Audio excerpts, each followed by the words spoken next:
नमस्कार दर्शकों, आज हम आए हैं हरियाणा राज्य के रोहतक शहर में, जहां पर संत रामपाल जी महाराज जी के सानिध्य में संत रामपाल जी महाराज जी के अनुयायियों द्वारा संत गरीबदास जी महाराज जी का बोध दिवस मनाया जा रहा है। कौन थे गरीबदास जी महाराज और क्यों मनाया जाता है उनका बोध दिवस, इसके बारे में आज हम जानेंगे। और जो गरीबदास जी महाराज जी के बोध दिवस के उपलक्ष्य में जो ये विशेष आयोजन किया जा रहा है उसकी व्यवस्थाओं के बारे में विस्तार से जानेंगे। तो आइए चलिए हमारे साथ। जब हम मुख्य द्वार से अंदर प्रवेश करेंगे तो हम देखेंगे कि संत रामपाल जी महाराज जी के लाखों में अनुयायी यहाँ पर आए हुए हैं और दूर दराज से लाखों अनुयायी आए हैं। दूर दूर से आए हुए श्रद्धालुओं के मोबाइल फ़ोन की चार्जिंग सुविधा भी यहाँ पर उपलब्ध है। यहाँ पर चार्जिंग व्यवस्था की गई है। जो दूर दूर से भक्त आत्मा आती है उनके फ़ोन डिस्चार्ज हो जाते हैं तो उनके फ़ोन को चार्ज करने के लिए यहाँ पर फ़ोन चार्जिंग की व्यवस्था की गई है, जो आप देख रहे हैं। और दूर दूर से जो भक्तात्मा आती है और उनको अगर किसी भी स्वास्थ्य संबंधित कोई समस्या होती है तो उसके लिए यहाँ पर प्राथमिक चिकित्सा की भी व्यवस्था की गई है। यहाँ पर प्राथमिक चिकित्सा की व्यवस्था की गई है। जिनको कुछ प्रॉब्लम होती है तो यहाँ पर जो है निःशुल्क मेडिसिन की भी व्यवस्था है। जब हम मुख्य द्वार से प्रवेश करते हैं तो थोड़ी सी दूर पर चलने के बाद आगे प्रणाम स्थल आता है और यहाँ पर सभी श्रद्धालु अपने गुरुदेव के सामने दंडोतम प्रणाम करते हैं। प्रणाम स्थल से थोड़ा सा आगे चलने के बाद हम देखेंगे पुस्तकालय आता है। यहाँ पर संत रामपाल जी महाराज जी के ज्ञान से संबंधित और संत गरीबदास जी महाराज जी की अमृतवाणी के जो गूढ़ रहस्य है यहाँ पर अवेलेबल है, जो कि दूर दराज से आए हुए श्रद्धालु यहाँ से प्राप्त कर सकते हैं। पुस्तकालय से आगे जाने के बाद नामदान स्थल आता है। जो श्रद्धालु संत रामपाल जी महाराज जी के ज्ञान समझ चुके हैं उनके लिए यहाँ पर निःशुल्क नाम दीक्षा की व्यवस्था की गई है। जो भी श्रद्धालु संत रामपाल जी महाराज जी से नाम दीक्षा लेना चाहता है वो यहाँ से निःशुल्क नाम दीक्षा प्राप्त कर सकता है।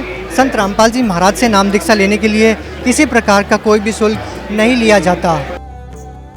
आप देख सकते हैं किस तरह से वॉलंटियर यहाँ पर अपनी सेवाएं दे रहे हैं और किस तरह से उमड़ कर संत रामपाल जी महाराज जी के अनुयायी यहाँ पर संत गरीबदास जी महाराज जी का बोध दिवस मनाने आए हैं। तो आप देख रहे हैं सामने जो दूर दराज से श्रद्धालु आए हैं उनके लिए यहाँ पर ठंडे पानी की पीने की व्यवस्था की गई है। ये देखिए यहाँ पर मीठे पानी की पीने की व्यवस्था की गई है।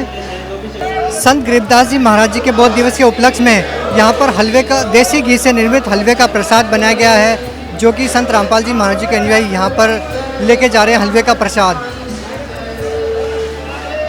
ये देसी घी से निर्मित हलवे का प्रसाद है जो श्रद्धालु आए हैं उनको वितरित किया जाएगा। आप देख रहे हैं यहाँ पर भंडारे की व्यवस्था के लिए जो है कच्ची सब्जियाँ रखी हुई है। जो श्रद्धालु दूर से आए हुए हैं उनके लिए भंडारे की व्यवस्था के लिए यहाँ पर जो है भंडारा बनाया जा रहा है, तो उसके लिए सब्जी बनाने की तैयारियाँ चल रही है। और जो यहाँ पर एक और विशेष व्यवस्था की गई है, जो श्रद्धालु दूर से आते हैं उनको खाना पैक कर भी दिया जाता है। उसके लिए ये जो है अचार की पैकिंग की जा रही है। आप देख रहे हैं ये मिर्ची का अचार है। जो दूर से श्रद्धालु आते हैं उनको साथ में खाना पैक करके दिया जाता है।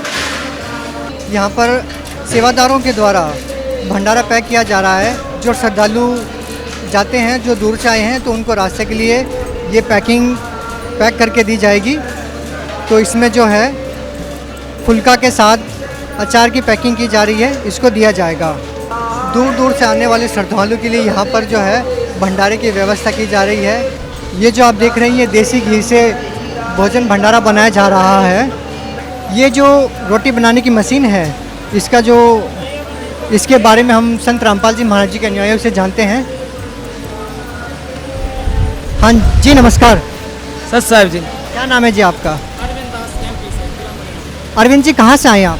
जिला मुरैना एमपी से। ये जो रोटी बनाने की मशीन है ये किस तरह से काम करती है और 1 घंटे में कितनी रोटियां बना देती है? इसको चलाने के लिए कम से कम 50 भक्तों की जरूरत पड़ती है सबसे पहले, तभी ये कंट्रोल हो पाती है। और इसका 1 घंटे का मार्जिन है 20,000 से लेकर 30,000 तक का। मतलब 1 घंटे में ये 20 से 30,000 तक रोटियां बना देती है? हाँ, 20,000 से 30,000 1 घंटे में। संत गरीबदास जी महाराज जी के बोध दिवस के अवसर पर यहाँ पर देसी घी से निर्मित बूंदी बनाई गई है, जो कि आप देख रहे हैं। श्रद्धालुओं के लिए यहाँ पर बूंदी प्रसाद की व्यवस्था की गई है। इस विशेष आयोजन के अवसर पर यहाँ पर बूंदी बनाई गई है। क्या नाम है आपका? जी पवन दास है जी, राजस्थान से आया हूँ मैं, बीकानेर। पवन जी, हम जानना चाहते हैं इतनी बड़ी मात्रा में यहाँ पर बूंदी प्रसाद बनाया गया है, तो इस बूंदी प्रसाद को बनाने में कितने हलवाइयों की ज़रूरत पड़ी आपको?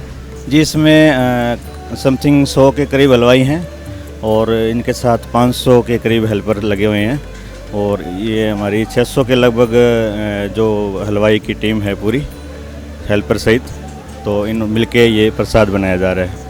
तो ये जो देसी घी से निर्मित बूंदी का प्रसाद बनाया जा रहा है, ये जो कितने श्रद्धालुओं में वितरित कर सकते हैं?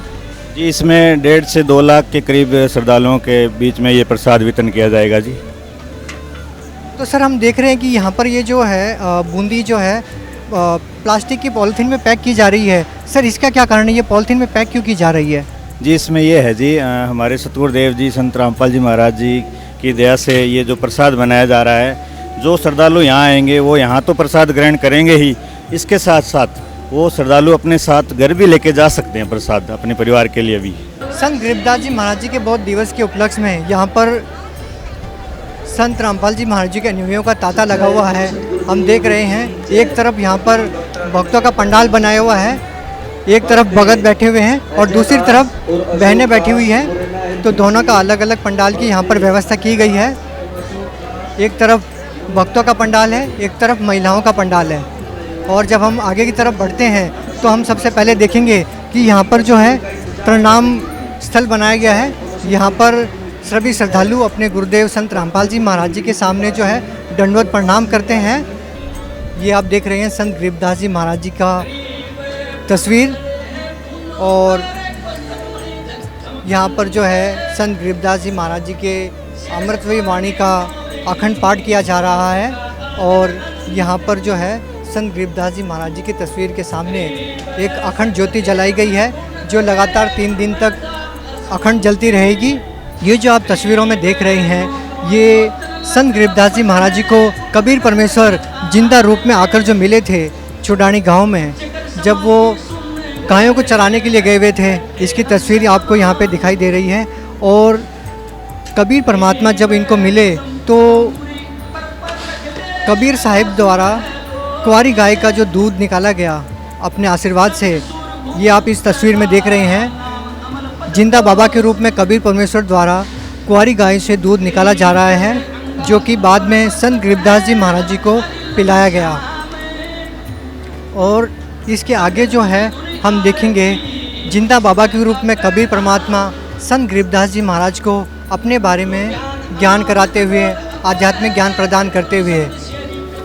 और इसके नीचे आप देखेंगे संत गरीबदास जी महाराज जी को कबीर परमात्मा अपने निज धाम सतलोक को लेके गए तो अपनी महिमा के बारे में बताया। जब गरीबदास जी महाराज जी ऊपर गए और उन्होंने देखा कि जो जिंदा बाबा उनके साथ आए हैं वो तो यहाँ के नौकर हैं, जो कबीर साहब के ऊपर चवर कर रहे हैं जिंदा बाबा के रूप में, और इस आसन पे जो बैठे हैं वो परमात्मा है। लेकिन जब थोड़ी देर बाद गरीबदास जी महाराज देखते हैं कि जो जिंदा बाबा है वो आसन पे आकर बैठ जाते हैं, और जो आसन पे बैठे थे परमात्मा वो जिंदा बाबा के ऊपर चवर करने लग जाते हैं। और हम आगे इस फोटो में देख रहे हैं कि कुछ देर बाद जो जिंदा बाबा के ऊपर परमात्मा चवर कर रहे थे वो जिंदा बाबा के अंदर प्रवेश कर जाते हैं। तो इस तस्वीर का ये मतलब है कि जो जिंदा बाबा संत गरीबदास जी महाराज को मिले थे वो ही स्वयं परमात्मा थे। ये जो आप देख रहे हैं संत गरीबदास जी महाराज जी की अमृतमयी वाणी का पाठ यहाँ पर हो रहा है। ये लगातार 3 दिन तक चलता है। जी, हम आपसे ये जानना चाहेंगे कि ये जो हलवाई का प्रसाद बनाया गया है ये कितने श्रद्धालुओं में वितरित किया जाएगा? ये सर 1.5 लाख से 2 लाख तक में वितरित किया जाएगा सर। जिस तरह से वेदों में वर्णन है कि देसी घी से खड़ी ज्योति जलाकर जो है ज्योति यज्ञ किया जाता है, ठीक उसी प्रकार यहाँ पर जो है ज्योति यज्ञ की व्यवस्था की गई है, जिसको हम हवन यज्ञ भी बोल सकते हैं। क्या नाम है सर आपका? जी, मेरा नाम दीपक है, मैं सांपला रोहतक से ही हूँ। दीपक जी, हम आपसे ये जानना चाहेंगे कि इतनी बड़ी मात्रा में श्रद्धालु यहाँ पर आए हैं, तो आप सभी लोग यहाँ पर क्यों एकत्रित हुए हैं? सर, इसका यहाँ पे एकत्रित होने का कारण ये रहा है कि ये आज के दिन संत गरीबदास जी महाराज को, जो कि 10 वर्ष के थे, बालक थे, उस दिन पूर्ण परमेश्वर कबीर साहिब स्वयं आकर सतलोक से उनको दर्शन दिए थे, उनको मिले थे यहाँ पे, और उनको सहज मतलब शरीर उनका छोड़ के उनकी आत्मा को लेके सतलोक उनके मतलब दर्शन कराया था, और उनका आध्यात्मिक जन्म हुआ था आज के दिन। तो इस उपलक्ष्य में ये समागम किया जा रहा है जी। ये जो अमृतमयी वाणी का जो यहाँ पर हम देख रहे हैं ये पाठ हो रहा है, इसके बारे में बताएं, इसकी क्या विशेषता है, ये क्यों किया जा रहा है? ये जी अखंड पाठ चलता है 3 दिन, गरीबदास जी महाराज की वाणी चलती है, और ये हमारे पेड़ पौधों पर, पशु पक्षियों पर भी असर डालती है, और दूर दूर से श्रद्धालु आते हैं और इस वाणी का सुनकर लाभ उठाते हैं। नमस्कार। नमस्ते सर। क्या नाम है आपका? निधि। कहाँ से आए आप? मैं जबलपुर से हूँ। हम आपसे जानना चाहेंगे कि आप एमपी जबलपुर से चलकर यहाँ पर आए हैं, तो इसके पीछे क्या कारण है, क्यों आए हैं आप यहाँ पे? सर हम कबीर पंथी हैं और जगत गुरु तत्वदर्शी संत रामपाल जी महाराज जी के अनुयायी हैं, और इस उपलक्ष्य का ये यहाँ इकट्ठा होने का ये रीज़न है कि ये 3 दिन का अखंड पाठ रखा गया है यहाँ पे। संत गरीबदास जी महाराज जी का बोध दिवस मनाया जा रहा है, तो इसके उपलक्ष्य में हम सभी यहाँ इकट्ठा हुए हैं।